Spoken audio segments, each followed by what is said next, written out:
parler aujourd'hui de comment réduire son time to market. La première chose, c'est qu'on va se présenter. Donc moi, je suis Frédéric Pfisterer, je suis lead développeur dans une agence de communication qui s'appelle Meanings. C'est une agence qui fait beaucoup de corporate. On travaille pour beaucoup de grands comptes comme SNCF, Bouygues, etc. Et je m'occupe du développement dans cette agence. Je vais présenter maintenant les intervenants qui sont devant vous. Donc on va commencer par Kevin. C'est bon. Ça marche. Je crois qu'il n'y a rien à faire. Vas-y. Ah oui, ça marche, ça marche. Bonjour à tous, donc Kevin Danmazy, je représente le CMS PHP CMS Sample.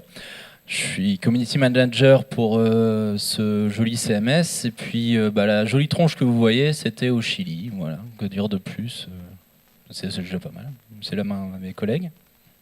Aurélien. Donc Aurélien Deleuzière. Donc puisqu'on parle vacances, moi c'était en Finlande à Urankokaro. Je suis CTO de Prisma IT, qui est une société intégrateur présente dans 6 pays en Europe. Et on représente sur cette zone géographique Mura CMS, qui est une solution américaine qui se déploie depuis un peu plus d'1 an maintenant en Europe. Anne-Marie. Pardon. Donc moi, ce n'est pas ma photo en vacances, malheureusement. Je représente le CMS PHP WordPress. Et puis, à titre professionnel, en fait, je suis directeur technique de l'agence Web BAPI, donc on est spécialisé sur ce même CMS. Alexandre. Donc, mon nom est Alexandre Van der Meer, je suis donc responsable marketing chez Odoo, anciennement OpenERP, comme vous voyez en parenthèse, on a changé de nom il y a 1 mois. Et donc on est une solution open source multi-app avec une solution même intégrée type ERP et également maintenant depuis quelques 18 mois environ un CMS complet avec e-commerce, blogging et autres solutions. Voilà. Okay. Bon, maintenant que les présentations sont faites de notre côté, on va essayer de vous connaître un peu mieux. Je vais vous poser 2-3 questions. Qui ici travaille dans une PME? Levez la main. D'accord, très bien. Dans une SS2I? Ok. Et est-ce qu'il y a parmi nous des gens qui font du e-commerce? D'accord, ok, merci. Bon, on va rentrer dans le vif du sujet. C'est quoi donc le time to market? Le time to market, c'est le délai de mise sur le marché. Donc le délai de mise sur le marché comprend plusieurs facteurs. La première chose, c'est évidemment la rencontre avec le client, les échanges avec le client qui vont permettre de comprendre son besoin, d'identifier son besoin. Ensuite, ça va être la mise en place pour répondre à son besoin d'une recherche graphique, d'établir une identité visuelle pour son projet. Ensuite, ça va prendre en compte le temps de développement pour fabriquer le contenant qui va contenir son projet. Ce contenant, il va falloir le remplir. Donc, il y a la saisie des contenus qui va intervenir aussi, qui prend beaucoup de temps. Et enfin, le temps de débugage et puis la livraison. Donc, le time to market, c'est un peu tout ce temps entre le premier contact avec le client jusqu'à la livraison. Alors, pourquoi on s'intéresse à réduire le time to market? Ça paraît un peu évident, c'est pour gagner en productivité. Donc gagner en productivité pour avoir du temps qui permet d'être sûr de bien choisir les outils qu'on va utiliser. On ne va pas utiliser les mêmes CMS ou même pour certains projets, on ne va pas du tout utiliser de CMS parce qu'il y a encore le besoin de développement en site statique ou le besoin de développer des emails HTML, etc. C'est donc aussi le temps de choisir les meilleures technologies, ne serait-ce que par exemple quand on décide d'inclure un slider sur un site web, si on recherche dans Google un slider, on va trouver toute une ribambelle. Donc ça prend du temps d'identifier les bonnes technologies. Évidemment du temps pour gagner de l'argent, parce que si on économise du temps, on gagne plus d'argent. Et enfin, du temps pour ne pas mettre en retard les autres projets sur lesquels on travaille. Maintenant, on va regarder comment réduire le time to market. On On a identifié 5 points avec les intervenants qui sont ici. On va commencer par le premier, qui est la communication avec le client. Qui est-ce qui veut commencer pour discuter de la communication avec le client? Kevin? Oui, de rien.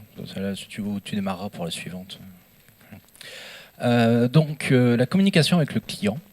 Alors, on rentre déjà dans une grande thématique qui est l'organisation que vous avez de manière générale sur la mise en place de vos projets. La communication avec le client peut se faire, voilà, c'est mon avis personnel, de deux manières différentes. L'ancienne méthode, c'est vous allez passer environ 6 mois sur des specs. Vous allez avoir un dossier comme ça de specs, vous aurez fait valider, sur lequel il ne va jamais revenir, évidemment, jamais, hein, c'est bien connu. Et vous allez vous mettre à travailler à partir de ces specs-là. Vous allez mettre 3 mois, vous allez le mettre donc en production et on peut dire que votre time to market s'arrête au moment où vous aurez rempli votre mission de « j'ai tout développé, tout est en ligne ». Voilà, ça c'est première façon de travailler. Une meilleure, je pense, façon de travailler pour moi, c'est regarder tout de suite avec le client le strict minimum qui lui est indispensable pour son site et travailler en partenariat avec lui, mais sur une portion restreinte de son code, de son besoin, pour accélérer la mise à disposition sur Internet, pour réduire le temps de mise en contact avec ses propres clients. Donc le travail, un des aspects fondamentaux de la communication avec le client, c'est lui faire comprendre que plus vite il sera sur le net, avec peut-être moins de fonctionnalités évidemment, mais plus vite il sera sur le net, et mieux ça vaudra pour son activité. Ouais, je rebondirais, en fait c'est ce qu'on appelle assez souvent ce qu'on appelle l'agilité. Il existe Scrum, etc. Voilà, les méthodes dites agiles. Et puis l'agilité, parfois on se dit c'est pas applicable parce que je suis une agence, voilà, j'ai un client qui me demande un budget. Mais en fait c'est réalisable pour n'importe quel type de projet. Quand on prévoit 100 fonctionnalités, c'est plus simple pour un client de les livrer 20 par 20, de faire des livrables régulièrement, de lui mettre à disposition son produit rapidement, parce que clairement entre le moment du brief, si on compte effectivement les 3 mois de spec qui se transforment souvent en 6 mois de spec et la sortie du site qui sera encore 6 mois derrière, le client va nécessairement avoir envie d'autre chose, de prévoir des évolutions dès la première livraison. Donc c'est important de livrer régulièrement et ça passe effectivement en agence au sein de méthodes agiles et c'est certainement le moyen d'arriver plus vite sur le marché et à la fin avoir un produit de meilleure qualité parce qu'on aura corrigé ses défauts au fur et à mesure. Donc on voit que c'est un sujet qui est vraiment à cheval sur à la fois des principes d'organisation et d'outils. Donc le sujet time to market face uniquement à la problématique de CMS n'est pas suffisant si on ne regarde pas le côté organisationnel avec le client. Les itérations courtes, ça permet effectivement de paralléliser les tâches et la production des contenus est souvent quelque chose qui vient trop tard dans un projet. Des fois avec des écueils, par exemple, où on a un design qui demande une certaine quantité de contenu et finalement on ne va pas avoir cette quantité de contenu-là qui va permettre de remplir les espaces qui avaient été pensés par les designers. Ça permet quand même de désamorcer beaucoup ce genre d'échec tôt dans le projet qui va permettre de réagir assez tôt dans le processus pour pouvoir rester sur des dates de livraison qui étaient désirées dès le démarrage des projets. On a tout dit, je pense. Alexandre. J'ai pas grand-chose à rajouter, à part qu'effectivement, il y a un côté éducation effectivement dans la méthode agile que je souscris aussi totalement. Éducation des gens, comprendre ce que c'est, parce que c'est pas forcément évident quand on a vécu, je dirais, sur un modèle qu'on appelle le modèle, en informatique, un waterfall, hein, la cascade, on fait une étape, puis qui nourrit la suivante, et ainsi de suite, puis on se rend compte à la fin qu'on ne sait plus remonter la cascade parce qu'on s'est trompé tout au début. Donc c'est un modèle qui est voué finalement à disparaître, mais ça va prendre beaucoup de temps et beaucoup d'énergie. Et donc c'est à nous effectivement de bien l'expliquer, de bien le communiquer, c'est-à-dire le modèle lui-même et ses avantages et ses bénéfices, avant de rentrer finalement dans le vif du sujet et d'essayer de forcer quelque chose auquel le client n'est pas toujours prêt. Ok, merci Alexandre. Alors maintenant, on va parler des outils. Et je crois qu'on peut dire qu'on vit une époque formidable de ce côté-là. Parce qu'il n'y a que l'embarras du choix. Il y a de plus en plus d'outils qui permettent justement de réduire son time to market. Mais je vous laisse la parole. C'est une vaste question. Les outils, donc bon, nous évidemment on prêche, on est forcément un peu biaisé, on prêche pour notre chapelle et on est convaincu. Bon, moi j'ai rejoint Odoo il y a quelques mois parce que je trouvais d'abord le produit phénoménal. Maintenant c'est vrai qu'il y a beaucoup d'outils et je les connais pas tous. Donc je vais simplement décrire mon expérience. C'est vrai qu'effectivement Odoo, OpenRP est un arrivant, je dirais, qui est arrivé tard sur le marché du CMS. Et a pris ça finalement un peu comme une feuille blanche en disant bah, aujourd'hui comment est-ce qu'on devrait faire un CMS si on commençait en 2013, 2012 à faire quelque chose qui soit différent de ce qui existe évidemment. Le but n'était pas de recréer d'autres CMS existants. Donc l'outil, il fait partie de l'équation, comme on disait, comme on va le dire, répéter, effectivement, c'est pas la seule donnée dans l'équation. Mais l'idée a été de dire comment est-ce qu'on peut enlever toute friction finalement aujourd'hui au time to market et comment est-ce qu'on peut redonner le pouvoir au marketeer. Et donc le CMS, l'outil en l'occurrence, a été construit sur base extrêmement effectivement lean et agile, en disant vous pouvez commencer à faire votre site en quelques minutes. Vous faites ce qu'on appelle un drag and drop, vous prenez des éléments, des building blocks, un formulaire de contact, un élément de titre, un élément avec photo, vous changez la photo et si vous changez d'avis plus tard, vous revenez sur le site et vous éditez depuis le site, il ne faut pas aller dans un back-end. Si vous voulez mettre un formulaire de contact, il est intégré directement avec l'outil de CRM et donc tous vos leads sont capturés sans que vous devez faire une intégration avec un outil de CRM, de Customer Relationship Management. Donc tout est intégré facilement, tout est prêt à l'emploi, je dirais rapidement. Après, si vous voulez faire des choses plus avancées, évidemment, là, on fait appel à des développeurs. Si vous voulez vraiment retravailler une page d'accueil, il faut faire appel à un moment à un métier, effectivement, c'est-à-dire un spécialiste de l'expérience utilisateur, faire ce qu'on appelle les wireframes si c'est nécessaire, mais on renverse un peu l'équation, c'est-à-dire on commence par l'utilisateur et son expérience, quitte à itérer et faire quelque chose peut-être pas super bien, mais voir s'il y a une demande pour ce qu'on fait, et après, à la limite, faire appel à des métiers peut-être spécialisés, si c'est nécessaire, pour optimiser les choses, plutôt que de commencer par l'appel métier, le chemin de cascade habituel. Donc c'est là que, voilà, il y a une solution qui a été créée et qui permet, on pense, effectivement de passer à ces méthodes d'itération rapide, à ces méthodes agiles pour créer un site et l'optimiser. Ça a été fait, effectivement, notamment on a eu un gros salon au début du mois où on crée des prototypes de sites en 90 minutes pour les entreprises qui venaient sur le stand. On le faisait directement à un nouveau site. Donc voilà, pour donner un peu l'idée, la philosophie un peu de cet outil. Mais c'est le nôtre et effectivement il y en a d'autres qui font certainement d'autres choses. Donc, mais je pense que cette philosophie-là, je vois en faisant le tour ici au salon qu'elle est de plus en plus présente sur le marché. D'accord. Merci. Aurélien ? Moi, ça m'a donné envie d'utiliser Odoo, franchement. À l'instar de ce que vous faites aussi, Mura, on a une tendance à maintenant aller vers le cloud. Donc on a muracloud.com qui permet de sortir une instance en quelques minutes. Je partage vraiment ton point de vue là-dessus, où on doit donner les clés immédiatement aux producteurs de contenu pour qu'ils puissent déjà s'approprier la hiérarchie de leur site, les contenus, les images, quelle image je vais trouver pour tel contenu, parce que ça c'est une partie des contenus qui est très importante, les images. Je ne sais plus qui me disait l'exemple de la Martinique tout à l'heure, mais enfin... Oui, c'était moi qui parlais de la Martinique tout à l'heure. Voilà, c'est ça. Je savais bien. Notre client qui avait aucune photo de la Martinique et qui du coup a juste pris son iPhone, est sorti et a pris des photos de travers. Et, enfin... Voilà, on peut très rapidement gâcher un site avec ça. Donc plus tôt on prend ça dans le processus de conception du site internet, mieux c'est. L'autre chose aussi, c'est le temps d'acquisition de l'outil. Donc il faut penser à l'ergonomie, la facilité de compréhension pour les utilisateurs et leur capacité à se l'approprier et à travailler avec. Donc c'est également un élément qui est à mon avis très important et qui est une des questions qui est récurrente dans le choix d'un CMS, qui va être le périmètre des fonctionnalités, mais en même temps sa facilité d'utilisation. Voilà, je pense que Mura CMS a quelques arguments sur ce sujet-là. On est vraiment orienté productivité, facilité d'utilisation, avec un périmètre de fonctionnalités qui est très riche, très large, et qui convient tout autant aux utilisateurs finaux qu'aux développeurs. On arrive vraiment à travailler sur ces deux populations-là. Mais c'est une des questions essentielles dans le choix d'un outil auquel on s'est tous confrontés un jour. Voilà. Je travaille aussi avec EasyPublish pour vous dire à côté. Merci Aurélien. Oui, moi je vais rebondir sur deux points. Tout à l'heure, on parlait d'agilité, de sortir des sites plus rapidement, de les mettre sur le marché plus rapidement.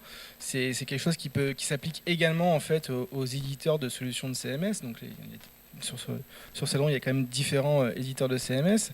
Sur le fait de fonctionner par itération, d'avoir un produit qui évolue rapidement. Si je parle un peu plus de WordPress, c'est un produit qui a un cycle de vie, qui a une roadmap définie avec des livraisons très rapides. Ça veut dire que comparé à d'autres outils, on va avoir une interface d'administration en termes du X qui est retravaillée très régulièrement parce que les besoins et que les méthodes évoluent très vite sur Internet. Donc avoir un outil qui est en accord avec son temps, mais un produit qui évolue vite, qui répond aux besoins, qui est responsive. La seconde chose, c'est que WordPress, par exemple, qui est un éditeur qui n'est pas porté par un éditeur de solutions, mais qui est porté par une communauté, va choisir le profil inverse, va choisir de proposer un noyau, disons, très léger, et va finalement, grâce à sa communauté, s'enrichir d'un très grand nombre d'extensions pour couvrir un périmètre fonctionnel très large. Alors ça a certains avantages et ça a certains inconvénients, notamment le fait qu'on peut avoir des différences du X au sein de la console d'administration, mais ça permet aussi au projet de couvrir un périmètre fonctionnel large et de piocher parmi toutes ces ressources. Par exemple, j'ai besoin d'un formulaire, je vais piocher dans une extension de formulaire pour répondre à ce besoin. Donc je suis capable de monter des sites rapidement en m'appuyant sur des ressources existantes et de la communauté. Donc quelque chose qui s'adapte vite au marché. Merci. Kevin? J'ai l'impression qu'en fait qu'on parle des mêmes outils là, depuis tout à l'heure, avec la description, c'est à peu près, on se retrouve un petit peu. Du coup, je vais pas revenir. En CMS, pareil, hein, c'est simple, c'est facile, et puis on a plein d'extensions, et on se rapproche un peu plus de WordPress, étant donné qu'on est communautaire et non pas éditorial, enfin, on n'a pas d'éditeur derrière. Je vais peut-être parler du coup d'un peu autre chose. Ce sont les autres outils qu'on a à notre disposition pour accélérer une mise en prod. Je vais raconter 30 secondes un petit retour d'expérience sur l'utilisation de Gitflow. Est-ce que des personnes connaissent Git déjà dans la salle? Ça vous parle? Merci. Le Gitflow est une sorte de normalisation d'utilisation de Git et pourquoi pas plugger votre production, je parle de l'environnement de prod, directement depuis votre Git. Vous avez jamais pensé à ça? Facebook fait ce genre de choses, hein, il publie 3 fois par jour une mise à jour en prod. Pourquoi pas utiliser ce genre de mécanisme? C'est ce qu'on a fait pour un site qui s'appelle solarny.org, qui est ni plus ni moins que le MOOC officiel de Orange, où ils avaient besoin d'un truc en prod tout de suite. Vas-y, balance tes trucs. Et on a codé un CMS Sample sur la machine de dev, on l'a foutu sur Git. Git, voilà, c'était mis en place. Puis derrière, les mecs de l'infra qui ont préparé une bécane de démo, Git pull, ils récupéraient tout ce qu'il y avait sur Git, puis l'installaient. Puis ça marchait. Donc ils ont mis ça en pré-prod, puis Git pull. Puis ça marchait, donc ils ont mis ça en prod. Et puis les mises à jour, c'était pareil, hein, tu balances la sauce au fur et à mesure. Donc voilà, il n'y a pas que les outils, il ne faut pas se concentrer uniquement sur votre CMS, peu importe le choix que vous aurez fait, parce que ce qui marche pour le mien marche également pour les autres, j'imagine, hein, à peu de choses près, ça va être tous identiques. Mais il y a également les outils qui sont autour. On a des outils tels que le cloud, de manière générale, les drives, pour pouvoir échanger avec les clients, pour pouvoir accélérer ce qu'on n'avait pas il y a 10 ans. Donc les échanges de maquettes, on a des outils, alors je ne suis pas designer, mais je sais qu'il existe des plateformes d'échange, de commentaires, de PSD, directement en ligne. Votre designer peut vous envoyer votre truc et votre client vous dire « Attends, c'est trop rouge par ici ». Ça, ce sont des vrais outils qui permettent, quand ils sont bien utilisés, en plus du CMS, qui n'est qu'un outil parmi les autres, de réduire réellement le time to market parce que ça vous facilite la vie. Et pour revenir sur cette histoire de Gitflow, il y a un article qui décrit Gitflow dans long, en large et en travers. Je ne vais pas revenir dessus, mais il y a clairement une possibilité de réduire son time to market à partir du moment où vous êtes capable, avec Git, comme SVN à l'époque, de faire un revert. Alors vous êtes planté, mais c'est pas grave, vous faites un revert.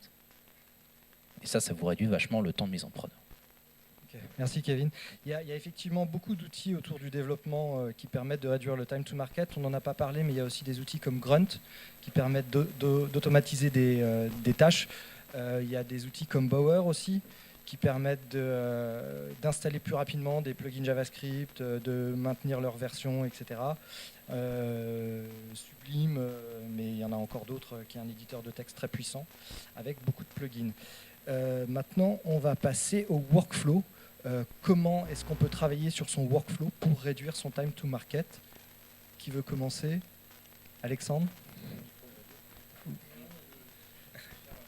Kevin? Sadique. Alors le workflow, on en a déjà pas mal parlé, le workflow. Déjà, il y a le workflow organisationnel. On parlait d'agile tout à l'heure. Ça fait partie du workflow. On va avoir le workflow rédactionnel également. Donc, pour le coup, vu que j'ai la primeur sur ce sujet, je vais parler un peu de ce qu'on fait dans CMS MainSample. Alors, pour le coup, on est très simpliste. Certains vont dire trop simpliste. On part du principe qu'il n'a pas forcément besoin d'un workflow très évolué. Nous, c'est on ou off, pour faire simple. Une page peut être active, peut être inactivée. Alors après, ça se décline sur qui a le droit d'activer et qui a le droit de désactiver. Donc c'est ce qu'on parle des permissions utilisateurs. Un utilisateur fait partie de un ou plusieurs groupes. Les groupes ont des droits et le droit va permettre ou non d'activer, de désactiver une page, par exemple. Pour la partie blogging, on a exactement le même principe. Un blog, un article est publié ou est à l'état de débauche. Donc, d'un point de vue du workflow, vous n'allez pas trouver beaucoup plus simple. Certains vont dire, ouais, mais quand même, moi je voudrais brouillon, validé, prévalidé, et puis sur le point d'être mis en prod, mais pas tout à fait, puis en prod. Bon, là, clairement, non, on n'a pas de notre côté. Je sais que mes collègues, notamment côté WordPress, sont beaucoup plus pointus de ce côté-là. Regardez du côté de chez eux. Mais si vous cherchez, vous dites, voilà, moi j'ai un client qui veut juste avoir la possibilité de créer une page ou de ne pas créer, de désactiver une page, il n'y a peut-être pas besoin de tout ce processus, tout ce workflow qui parfois plombe un peu l'expérience utilisateur. Non, nous on est simple, c'est on ou c'est off. Voilà. Merci Kevin. Amaury. Mais clairement, en fait, en termes d'expérience, les demandes clients pour obtenir des workflows plus évolués avec plusieurs niveaux de validation, donc sans parler de off, on peut avoir 2-3 niveaux qui sont généralement suffisants. Nous, on se rend compte que d'un point de vue retour d'expérience, les workflows qui sont plus longs, avec plusieurs niveaux de validation, à terme sont toujours supprimés parce que voués à l'échec, car ralentissent trop le cycle de publication. Quand on parle de time to market, publier du contenu, c'est également être rapide pour le publier. Si ça passe par 3 validations, c'est une perte de temps et de nos jours, c'est difficile à accepter. Regardez sur Facebook ou sur Twitter, ça part sans validation, il n'y a pas de planification, on est vraiment sur du temps réel. C'est ce qui est demandé le plus souvent. Allez, Aurélien. Je suis assez d'accord avec les deux approches qui sont là. Si on devait définir ce qu'est un workflow, c'est quelque chose quand même d'assez complexe. C'est pas uniquement de passer d'un statut dans un autre statut, mais on devrait avoir une approche, en tout cas une analyse qui serait plus événementielle. On devrait être capable de déclencher des notifications, etc. Donc, la notion de workflow, c'est un principe qui est assez complexe. Dans Murat CMS, on parle de chaîne d'approbation. Donc, on va avoir quelque chose qui est simple, je pense. On va juste définir des groupes et définir un lien entre ces groupes-là. Donc il faut que ça passe d'abord par la communication, puis par le légal, puis par une publication. On va pouvoir appliquer ces chaînes d'approbation uniquement sur un nœud, parce que là je suis aussi d'accord avec toi, où on veut avoir quelque chose qui est réactif aujourd'hui, on ne veut pas bloquer tout le site, mais on peut avoir des données qui sont sensibles, qui ont des impacts légaux, sur lesquels on veut faire valider ces contenus-là. Donc dans Murat CMS, on parle de chaîne d'approbation et on a essayé d'éviter ce mot de workflow qui effectivement est assez complexe comme approche. Alexandre. Oui, donc pas grand chose à rajouter, si ce n'est qu'effectivement, ça fait moins 15 ans que j'entends parler de workflow. Ça a commencé dans les outils avec Lotus Notes, pour ceux qui connaissent, il y a déjà très longtemps. Et ça a toujours été un échec. Donc c'est un mot effectivement qu'il faudrait peut-être bannir des vocabulaires parce que le concept de workflow, déjà, il est anti-agile quelque part. C'est-à-dire, je vais faire un workflow et donc forcément, ça veut dire que je vais cristalliser dans une suite d'événements, une chaîne de choses, quelque chose qui est prédéfini. C'est un peu, c'est comme vous programmez votre GPS, mais c'est la voiture qui conduit. Si jamais il y a quelque chose qui traverse la route à un moment, non, ça va juste foncer dedans. Donc ça marche en fait en général pas. Donc il faut peut-être juste oublier le concept pour l'instant. Nous, on est plutôt sur des méthodes effectivement de nouveau agiles, c'est-à-dire qu'effectivement lean. Donc on a des outils de type Kanban où en fait des tâches sont présentes dans ce qu'on appelle, on peut appeler des buckets ou des seaux, et chacun peut faire passer les tâches d'un endroit à l'autre. Et donc le concept de rôle dans le workflow se dilue un petit peu. Reste effectivement une suite de choses qui finalement un workflow reste quand même un workflow. C'est juste que le mot est là, c'était un peu galvaudé, et donc je pense qu'il faut un peu faire parfois table rase du passé. Mais c'est un workflow finalement de nouveau user-centric où les gens ont finalement énormément de droits, et donc le concept justement de rôle et de permission n'existe en fait pratiquement plus. Mais simplement c'est des étapes de travail qui doivent être faites. Et évidemment de nouveau le plus simple possible dans un système très facile, très intuitif à utiliser. Et sans fioriture finalement. Je rajouterais juste sur le workflow que ça perd aussi de son aspect stratégique, car de nos jours, les CMS quasiment dans leur totalité implémentent ce qu'on appelle du versionning de documents. Donc ça permet, en fait, même s'il y a des contenus qui sont modifiés, même s'ils sont modifiés par des personnes, disons, avec peu de droits ou pas de droit de validation, d'avoir un suivi, un historique des modifications et pouvoir facilement rétablir une version qui aurait été modifiée à tort ou qui pose des problèmes juridiques ou autres. Identifier le coupable, évidemment. Et bien sûr, trouver le coupable pour l'abattre. Merci. Maintenant, on va parvenir sur l'intérêt du CMS pour réduire son time to market. On va peut-être juste faire un tour de table pour essayer d'identifier comment chaque CMS que vous défendez et quelle approche ces CMS ont et comment vous, dans votre CMS, vous pouvez réduire le time to market.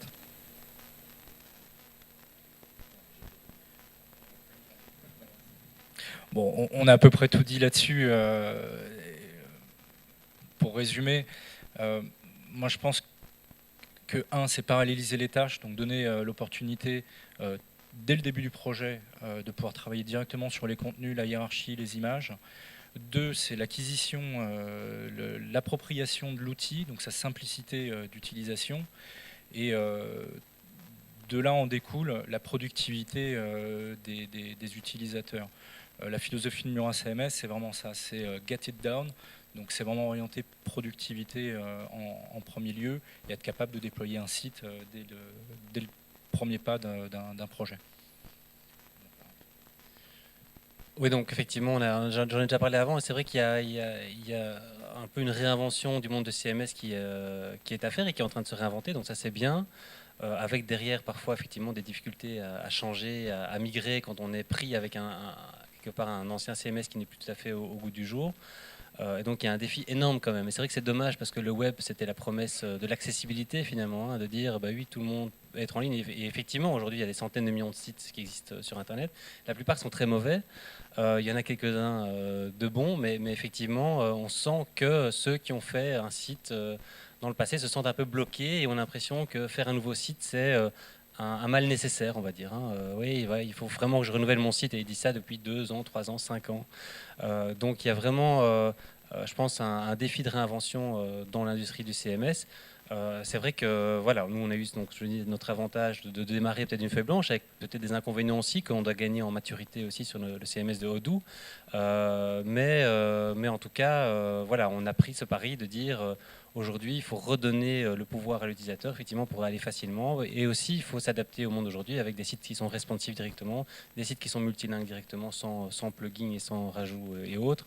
Voilà, tout est prévu pour s'adapter au monde aujourd'hui et que l'utilisateur puisse démarrer facilement son nouveau site, quitte à se planter, quitte à mettre des photos pourries par iPhone.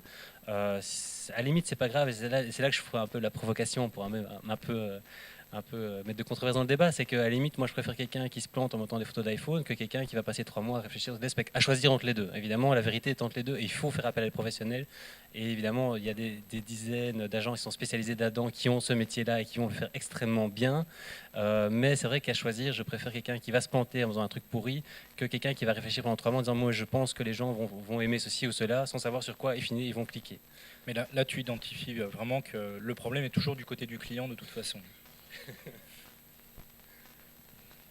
Mais donc, très clairement, Oui. ce qu'on a pu se dire, c'est que clairement l'agence a un rôle, le client a un rôle important dans le fait sortir des bons projets.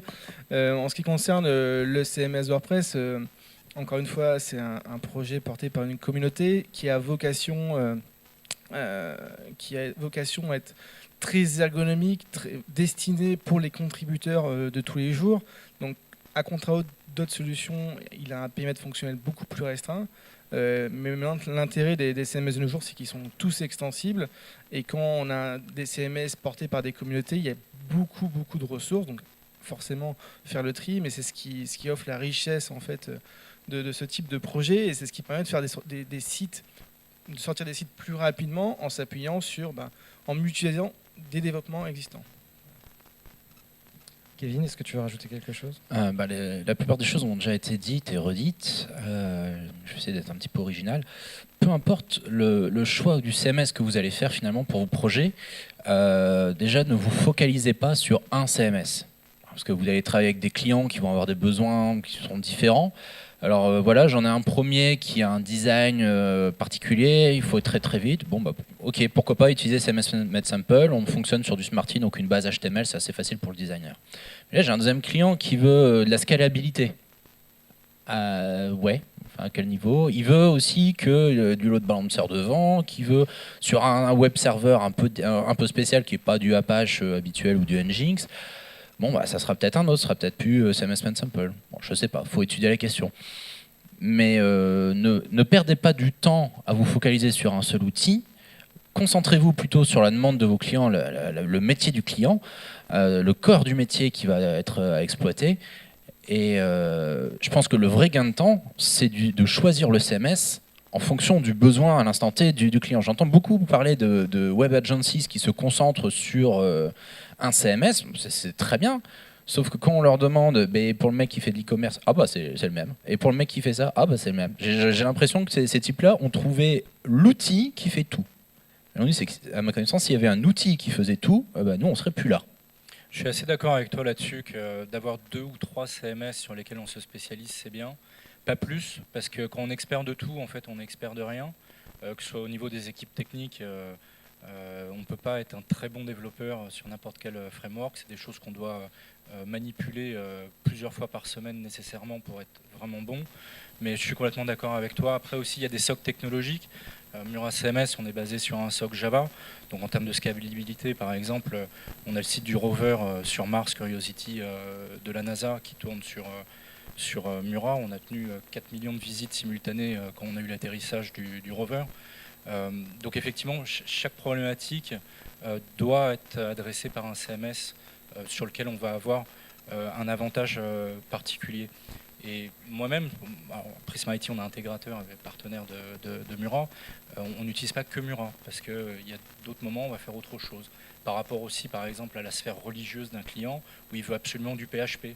On va s'adapter aussi à ça. Il y a plusieurs facteurs à prendre en compte derrière. Ok, merci. On va maintenant ouvrir un petit peu le débat en parlant de...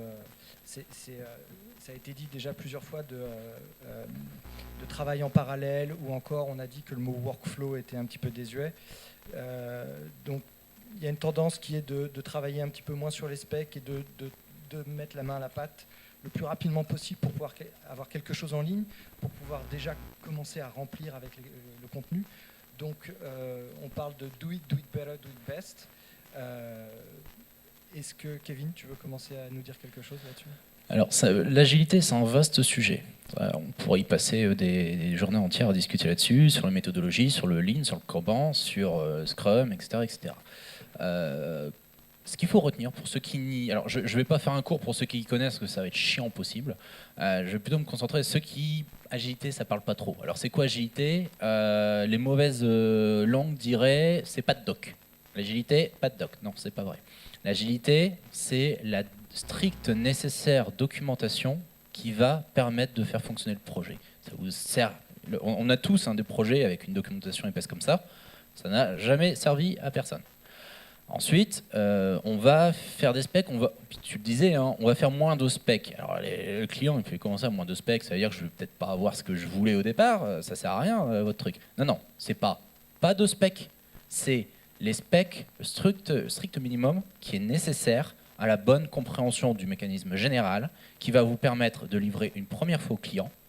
Et à ce moment-là, donc très rapide, une toute première de 2-3 fonctionnalités, pas plus. Voilà, le site est en ligne, il marche, j'y accède, c'est une fonctionnalité. Mais une fois qu'il l'aura sous les yeux, il va réagir différemment que sur papier. Il va voir son site qui est en train d'être créé, qui commence à vivre, et de là, il va avoir une réflexion qu'il n'aurait pas eu si vous avez fait pondre une documentation épaisse comme ça, ou un cahier des charges épais comme ça. Donc, do it, faites-le vite avec des méthodologies, avec des bons outils. Do it better, vous avez tout le loisir de revenir dessus. C'est pas parce qu'un site est en ligne qu'on n'a plus le droit d'y toucher. Bon sang, refaites le design, améliorez les images, revoyez les textes, augmentez le SEO. Il y a plein de choses à faire. C'est non-stop. Et ce genre de travaux peuvent se faire les uns après les autres en collaboration avec le client au fur et à mesure. Do it better et do it best. J'ai envie de dire pour plaisanter, si vous êtes payé, parce qu'à un moment donné, le meilleur, ça commence un peu à coûter en temps. Donc voilà, faites ce que vous pouvez, faites-le au fur et à mesure, utilisez les bonnes méthodologies, utilisez les bons outils. Vous avez clairement toutes les clés pour réussir vos projets avec ça. Amaury? Beaucoup de choses ont été dites, effectivement. Il y a les méthodes agiles, les outils, c'est vrai que les outils peuvent être bons. Si derrière, il n'y a pas la bonne méthodologie employée par l'agence et si vous n'êtes pas bien entouré. Tout à l'heure, effectivement, on disait aussi les agences qui spécialisées ne savent faire qu'une seule chose. Les agences non spécialisées qui savent tout faire. Il faut trouver le juste milieu et il faut trouver l'agence qui va répondre à votre mode de fonctionnement. Mais c'est vrai que j'ai pas grand-chose à rajouter du coup à Kevin. C'était assez complet. C'est qu'il est bon, Kevin, en fait. Aurélien? Volontiers. On revient sur ce qu'on disait en introduction, où on est sur un sujet qui est à cheval sur une partie vraiment organisationnelle et une partie outils. L'organisation est vraiment importante là-dessus. Et en termes d'équipe de développement, équipe agence qui va mettre en place le site, c'est important d'impliquer le client dans cette méthodologie-là pour qu'il comprenne dès le début qu'on va être dans des cycles courts sur des itérations, donc il faut l'impliquer. Pour partager une anecdote par rapport à ce que tu disais, je pense qu'on a tous eu une expérience à peu près de ce genre-là, où au moment où on arrive à la fin des spécifications, tu te rappelles, il y a 3 ans, le vieux temps quand on faisait ça, on avait fini les specs, on y allait, puis on développait, puis on présentait le projet tout content en disant c'est bon, on a tenu les délais. Et là, moi, j'ai une cliente qui m'a dit un jour « Ah, mais je pensais pas que ça ressemblerait à la maquette. » Si. Mais bon. Ok, merci. Donc moi, juste un point à ajouter. Je ne sais pas si vous connaissez le mouvement Lean Startup. C'est un peu la version extrême, on va dire, de ceci. Voilà, moi j'ai fait une startup juste avant de rejoindre justement Odoo, donc on a essayé ce genre de méthodologie, mais je vais peut-être vous parler juste 2 minutes d'un cas un peu extrême pour vous rendre compte jusqu'à quel point ça peut aller. Donc c'est une société belge qui s'appelle Darwin Analytics qui a fait en fait sa startup en pure ligne, c'est-à-dire qu'est-ce qu'ils ont fait. Les premières étapes c'est très simple, c'est-à-dire qu'on fait juste une page d'accueil, on fait des boutons dessus et les boutons mènent à rien. On explique simplement notre proposition de valeur et on voit où les gens cliquent. Et on fait même des campagnes AdWords, donc on va acheter des mots-clés pour voir sur quoi les gens vont cliquer, ce à quoi ils vont s'intéresser. Puis si on voit qu'il y a suffisamment de gens qui sont intéressés à quelque chose qu'ils ont fait, et on dit ça on va le développer. Mais pas tout de suite. On va faire un formulaire où les gens ont l'impression qu'ils sont logués dans un système. Donc ça c'est la société, je crois, qui faisait des analytics pour optimiser le retour sur investissement du marketing. Et donc ce qu'ils faisaient, c'est qu'en fait, une fois que les gens étaient connectés, c'est qu'ils allaient l'entrepreneur, il allait la nuit chercher les données dans les systèmes Google Analytics et autres des clients, il compilait tout dans Excel et il sortait le rapport en HTML donc le lendemain matin au client qui disait la nuit mon système a tourné, maintenant j'ai mon rapport. Mais en fait il n'y avait rien programmé, c'était lui qui se connectait et qui faisait tout lui-même. Mais il disait au moins il y a une demande. Et puis il a commencé à développer le système, il a eu des clients, etc. Et ça tourne plutôt bien. C'est pour vous dire jusqu'où, cet exemple, vous ne devez pas faire forcément comme lui parce qu'après je pense qu'il a eu quand même quelques nuits blanches, mais c'est pour vous dire jusqu'où ça peut aller dans la version extrêmement user-centric, extrêmement drivée par la demande de cette méthode lean et agile où on va effectivement faire tout en fonction sur base de prototypes rapides et de là où est la demande client finalement. Et c'est ça qui compte plus que effectivement de faire un beau site, c'est faire un site qui va vous permettre d'atteindre vos objectifs, c'est-à-dire va vous aider à vendre, va vous aider à convertir, à attraper des leads, ce que vous voulez.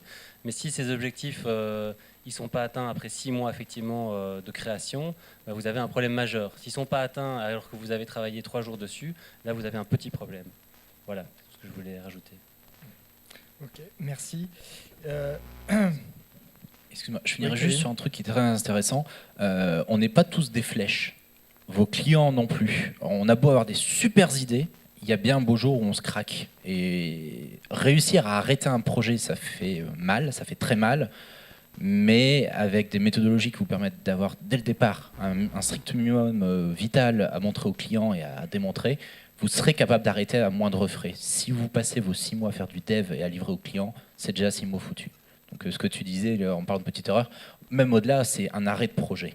Vaut mieux rester en bon terme avec un client pour lui dire ton truc n'a pas marché, mais t'as pas perdu beaucoup, que lui dire je t'ai pompé jusqu'à la moelle, t'as plus un rond et ça marche pas. Parce que là, vous le reverrez pas de sitôt.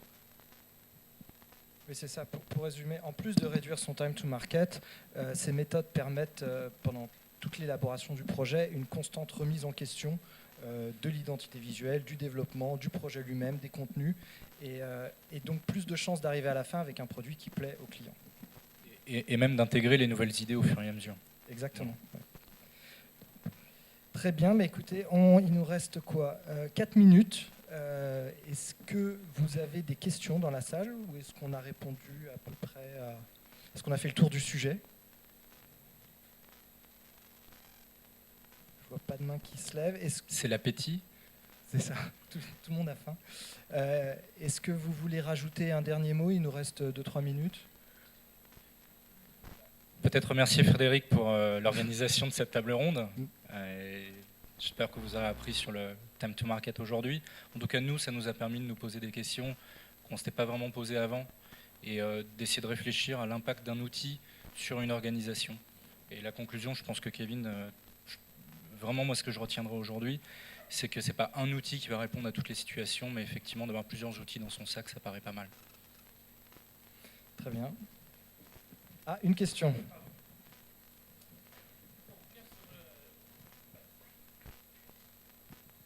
Merci pour cette présentation. Pour revenir sur le cas, par exemple, de l'agilité et surtout sur le fait, par exemple, de mettre un site en ligne très rapidement. Et le cas que vous avez évoqué, où sur le site, il n'y a que certains boutons.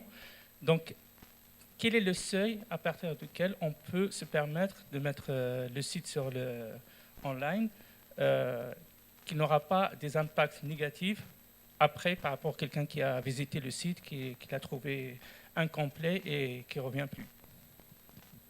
Merci. Alors ça, tout dépend du client. C'est une question normande, hein. C'est ni oui ni non. Tout dépend du client, j'ai envie de dire. Moi, je travaille avec le traiteur du fou, traiteur de son état. Je crois qu'il n'en a strictement rien à faire que son site soit avec des gabarits, des templates, des textes par défaut de mon CMS installé par défaut. Je crois que ça peut même rester 1 mois sur son nom de domaine avant qu'il s'inquiète. Il n'y a pas d'impact.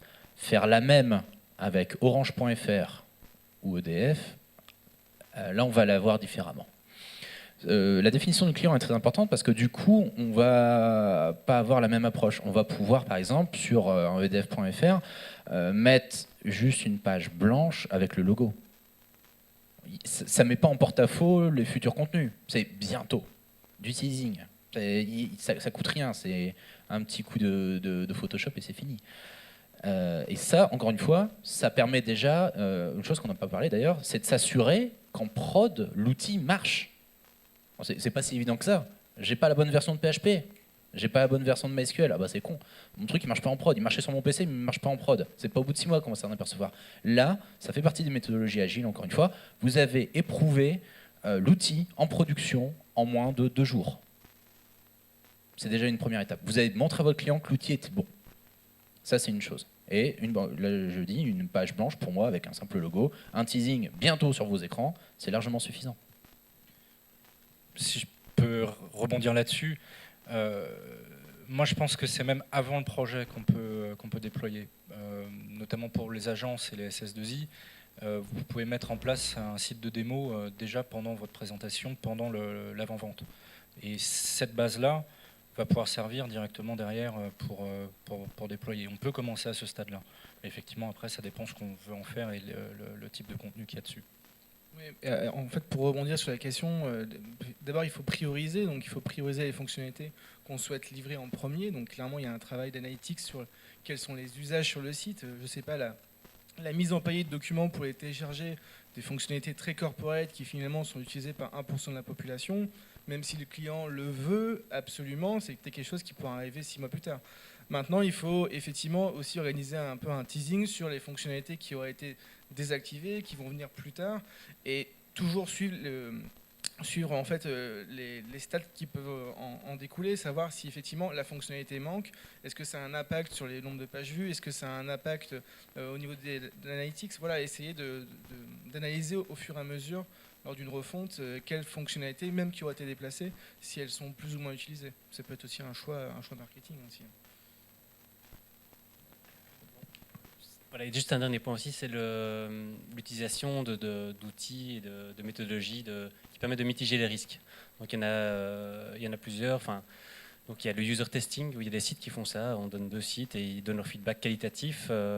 C'est très simple à utiliser. En quelques heures, on a des résultats ou des agences d'études qui font des tests plus avancés. Parce qu'il y a des spécialistes qui font ça pour des gros sites, effectivement, voire même gens faire de l'imagerie médicale, mais ça coûte très cher. Et alors il y a aussi l'A/B testing, donc c'est clair que vous pouvez commencer avec, je ne sais pas si vous êtes familier avec l'A/B testing, je vais peut-être juste expliquer en une seconde, c'est-à-dire que vous avez 2 versions du site qui sont servies par le CMS. Il y a X% des visiteurs qui vont voir la version A et Y% qui vont voir la version B. Ça peut être ABC évidemment, et ça peut être aussi, c'est pas forcément 50-50, ça peut être 5%, 95%. Donc ça permet de commencer petit, de voir l'impact et d'éventuellement revenir en arrière, changer la couleur du bouton, vert, bleu, qu'est-ce qui convertit le plus, et donc de prendre des risques qu'on n'oserait pas prendre sinon, ce qui est quand même finalement fondamental. Oui, et puis moi j'aimerais rajouter aussi que ça rejoint le premier point, c'est-à-dire la communication avec le client. C'est-à-dire quand on lui montre une première version, bien expliquer qu'effectivement il manque telle fonction, tel design, que ça c'est pas encore fait, mais qu'on aimerait qu'il s'assure que ce qui est fait, ça lui plaise, avant de pouvoir rajouter d'autres pierres à l'édifice. Est-ce qu'il y a d'autres questions? Non? Bon, bah, je crois que... Juste un dernier point, je suis désolé, je sais pas pourquoi. J'ai vu un tweet passer d'une personne qui visiblement est dans la salle, qui réagissait sur la mise en prod via Git. Et la BDD, on en fait quoi? Très bonne question. On la versionne avec Git. Vous avez une plateforme de rédacteurs, donc ils font leur truc, c'est versionné à partir de là. Enfin, c'est une branche, hein, c'est juste une branche, c'est tout. Sur Murat CMS, by design, c'est sur du Git flow. C'est-à-dire qu'on a un bouton update directement dans l'administrateur qui permet de récupérer depuis Git la dernière version. Pour la partie base de données, alors c'est une question qui n'est pas tout à fait relative à ça, même si ça fait partie des méthodologies. On a toujours ce problème où quand on utilise un CMS, on va avoir à la fois le développement et le contenu qui sont nécessaires pour exprimer une page particulière. Pas toujours, mais dans certains cas en tout cas. Sur Murat, nous on fonctionne, mais on retrouve ça dans la plupart des CMS. La notion de bundle, c'est-à-dire que je vais pouvoir extraire cette portion-là, ce nœud-là d'informations de ma plateforme de développement ou de pré-production, de staging, et que je vais réintégrer dans ma plateforme de production, sur lequel ensuite je vais synchroniser le code source côté développement. Ce qui est une approche relative qui n'empêche pas aussi de versionner la base de données elle-même.